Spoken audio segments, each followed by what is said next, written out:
हाय, मेरा नाम है आशीष, वो वाला आशीष मिश्रा नहीं जिसे आज जमानत मिली है। और आप देख रहे हैं दी ललन टॉप। एक बार फिर शुरू है हमारा प्रोग्राम जिसका नाम है सोशल लिस्ट। तो आज क्या हुआ? आज ये हुआ कि यूपी में चुनाव के पहले चरण में वोटिंग हुई। उसके अतिरिक्त सोशल मीडिया पर क्या हुआ, किस वीडियो ने लोगों का दिल छुआ, ये सब आपको बताएंगे विस्तार से। लेकिन सबसे पहले करेंगे बात आज के शो में क्या है खास। In association with Kutumb app. Yogi Adityanath के बयान में लोगों को दिखा गोल्डन चांस। सामने आया बाबू को बचाने का रोमांचकारी वीडियो।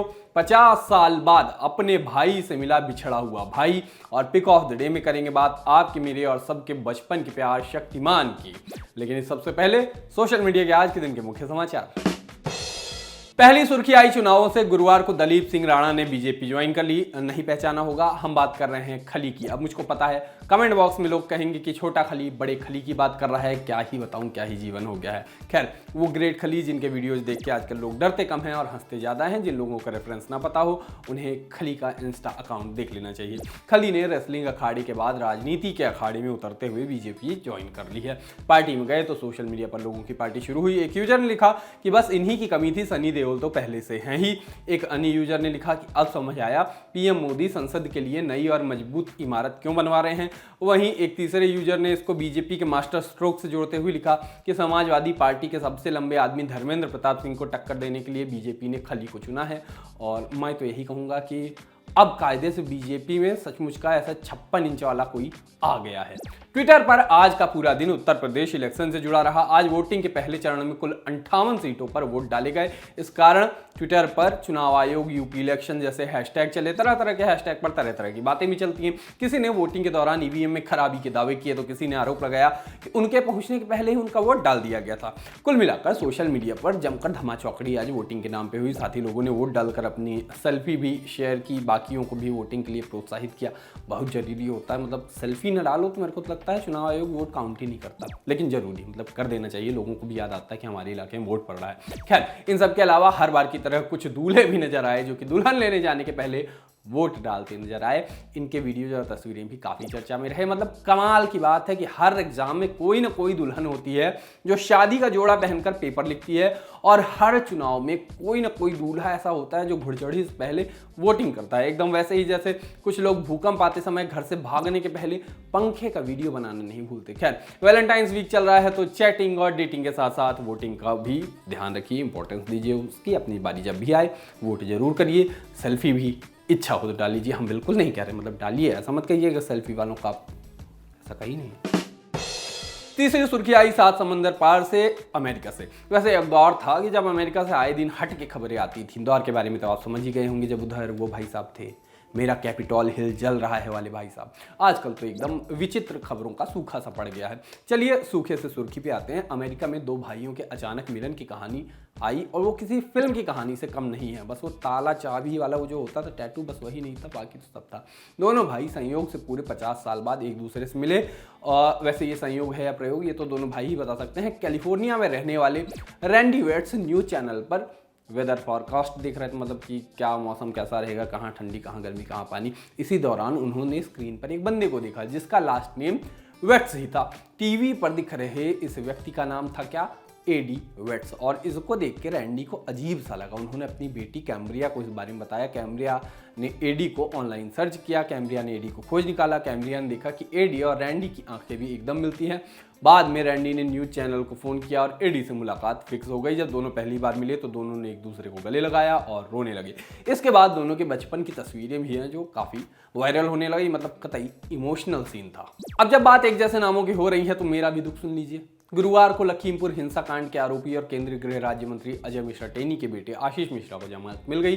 लोगों ने शक्ल नहीं देखी, बस नाम पढ़ा और फिर मुझे बधाई देने लगे। कुछ तो मजाक में दे रहे थे ट्विटर पे, और कुछ मजाक को सच समझ के सच में ही कह रहे थे इसको जेल भेजो, इसको जमानत कैसे मिल गई, ऐसी बातें कह रहे थे। 10 एकड़ जमीन के मालिक ने एक फोटो भी फोटोशॉप करके चला दी। वैसे ये नया नहीं, इसके पहले भी एक कांड हो चुका है जब बाकायदे मुझे सजा दिलवाने की मांग हुई थी। ट्विटर पर बड़ा रायता फैला था। तो ये सब मैं आपको इसलिए बता रहा हूँ कि कल को अगर एक आध हफ्ते के लिए मैं शो से गायब मिलूं तो आपको पता हो कि जब जेल में आना है तो आलू पूरी लेके आना है, वही मेरा दुख कम कर सकता है। चलिए सेल्फ प्रमोशन के बाद आगे बढ़ते हैं, दिन के बड़े ट्रेंड्स की बात करते हैं। पहले चरण की वोटिंग से पहले उत्तर प्रदेश के सीएम योगी आदित्यनाथ का बयान आज खासा चर्चा में रहा। यूपी बीजेपी के हैंडल से सीएम का एक वीडियो शेयर किया गया जिसमें वो लोगों से वोटिंग की अपील करते हुए कह रहे थे कि सावधान रहिए, अगर आप चूके तो इस बार यूपी को कश्मीर, बंगाल और केरल बनते देर नहीं लगेगी। इस वीडियो के आते ही लोगों ने सीएम के सामने आंकड़ों के कच्चे चिट्ठे वगैरह खोलना शुरू कर दिए। शुरुआत की केरल के सीएम पिनराई विजयन ने सीएम योगी को रिप्लाई देते हुए लिखा कि अगर यूपी केरल जैसा हो जाता है जिसका डर योगी आदित्यनाथ को है, तो देश की सर्वश्रेष्ठ शिक्षा एवं स्वास्थ्य सुविधा, समाज कल्याण, उच्च जीवन स्तर और सौहार्दपूर्ण समाज को यूपी में स्थापित किया जा सकेगा, जहां जाति और धर्म के नाम पर लोगों की हत्या नहीं होगी। यूपी की जनता यही चाहती है, ऐसा उन्होंने लिखा। यहीं से लोगों ने बीजेपी और योगी आदित्यनाथ को ट्रोल करना भी शुरू कर दिया।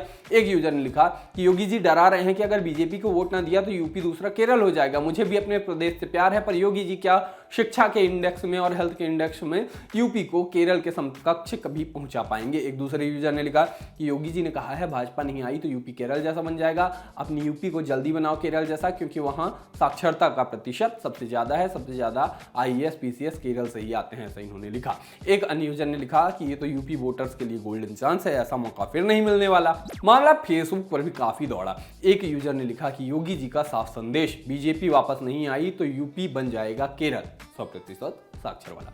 एक अन्य यूजर ने लिखा कि योगी जी का कहना है कि अगर बीजेपी नहीं आई तो यूपी केरल बन जाएगा, अर्थात बीजेपी हटाओ, शिक्षा पाओ, राष्ट्र हित में भारत को शिक्षित करने में सहयोग करें, ऐसी बातें लिखते मिले लोग। बाकी एक तीसरी प्रजाति भी थी जिसने मौज लेना शुरू कर दिया।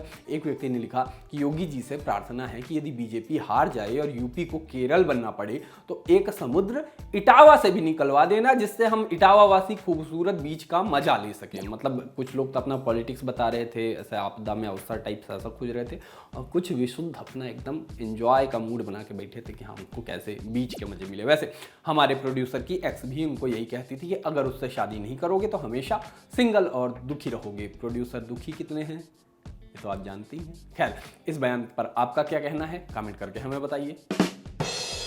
कल हमने आपको पहाड़ पर फंसने वाले बाबू नाम के लड़के की कहानी बताई थी। लोग कह रहे थे वीडियो एडिटर ने कैसा वीडियो दिखाया, बाबू उसमें दिख नहीं रहे थे। खैर, आज फिर उनकी बात कर लेते हैं, जिसे भारतीय सेना ने, बाबू को भारतीय सेना ने नई जिंदगी दी थी।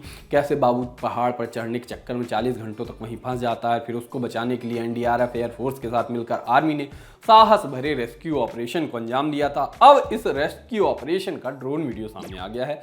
वीडियो सूरज पी नाथ ने शेयर किया है, जो कि रेस्क्यू टीम के साथ थे। वो एक स्थानीय ड्रोन ऑपरेटर हैं जिन्होंने पूरे घटनाक्रम को अपने कैमरे में रिकॉर्ड किया है। सूरज पूरे ऑपरेशन के दौरान टीम के साथ थे और ड्रोन ऑपरेट करके टीम को लड़के की लोकेशन बता रहे थे। और सूरज ने ड्रोन में रिकॉर्ड पूरा वीडियो शेयर किया, जिसको देख के लोग एकदम रोमांचित हो गए। लोगों ने एक बार फिर से इंडियन आर्मी के साहस की तारीफ की है, उनके साहसी काम की तारीफ की है, साथ में सूरज के काम को भी सराहा है। लोगों ने कहा है कि एक जिंदगी की कीमत समझने के लिए शुक्रिया इंडियन आर्मी।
यूपी के चुनाव की बात और पुलिस को छोड़ दिया जाए, ऐसा तो कतई संभव नहीं है। यूपी चुनाव से जुड़ा एक वीडियो यूपी पुलिस के इंस्पेक्टर धर्मराज उपाध्याय का भी वायरल हो रहा है। वीडियो में वो अपने साथियों के साथ कार में बैठे हैं और चुनाव में जाने से पहले पुलिस वालों के मन की बात करते नजर आ रहे हैं। सब मन की बात कर रहे हैं, बढ़िया बात है।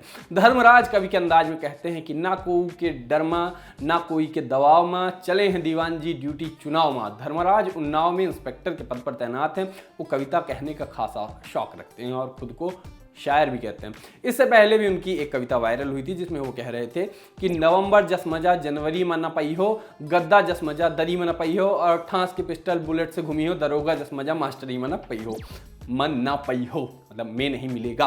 उनका अंदाज देखकर तो यही लगता है कि धर्मराज बनना तो कभी चाहते थे, लेकिन घर वालों के दबाव में पुलिस की नौकरी कर रहे हैं। धर्मराज का अपना यूट्यूब चैनल है जिसे करीब 1 लाख लोगों ने सब्सक्राइब किया हुआ है। ना कोई के डर में, ना कोई के दबाव में, चले हैं दीवान जी ड्यूटी चुनाव में। बढ़िया बात। सोशल लिस्ट में अब आ रही है पिक ऑफ द डे की। पिक ऑफ द डे मतलब हमारा वो सेगमेंट जहां हम आपको दिखाते हैं कोई अच्छा सा अकाउंट हैंडल, चैनल बताते हैं किसी तस्वीर के बारे में या वीडियो के बारे में बताते हैं। हमको बड़ा झांफाड़ लगा, आप भी देखिए। रोज बोलते बोलते ये लाइंस मेरे को याद हो गई हैं, तो ऐसे ही फ्लो में निकल जाती है। खैर, आज पिक ऑफ द डे में हम एक ऐसी खबर लाए हैं कि जो आपको भी नानी याद दिला देगी। मतलब नानी याद दिला देगी, मतलब उस सेंस में कि बचपन में नानी के घर जाके जो आप मस्ती करते थे वो वाली याद आ जाएगी। मतलब जब गर्मी की छुट्टियों में शक्तिमान देखते थे आप, वो वाली याद। भारत का पहला सुपर हीरो और 90 के दशक के बच्चों का चहेता हीरो शक्तिमान एक बार फिर से पर्दे पर वापसी करने जा रहा है। सोनी पिक्चर्स इंडिया ने इसकी घोषणा कर दी है। वो मुकेश खन्ना के साथ मिलकर काम कर रहे हैं। अब ये एनिमेशन फिल्म होगी जो आने वाली है, लाइव एक्शन फिल्म होगी। इसमें कौन लीड करेगा वो तो हमें भी नहीं पता, लेकिन जहां पहले शब्द आ जाता है वहां बात सिर्फ एक ही व्यक्ति की आती है, देश के पहले। समझ तो गई होंगे आप। वैसे आप नया शक्तिमान किसको बनते हुए देखना चाहते हैं, कमेंट करके हमको बता दीजिए। आज के लिए शो में इतना ही, कल फिर होगी मुलाकात, तब तक के लिए हम चलते हैं।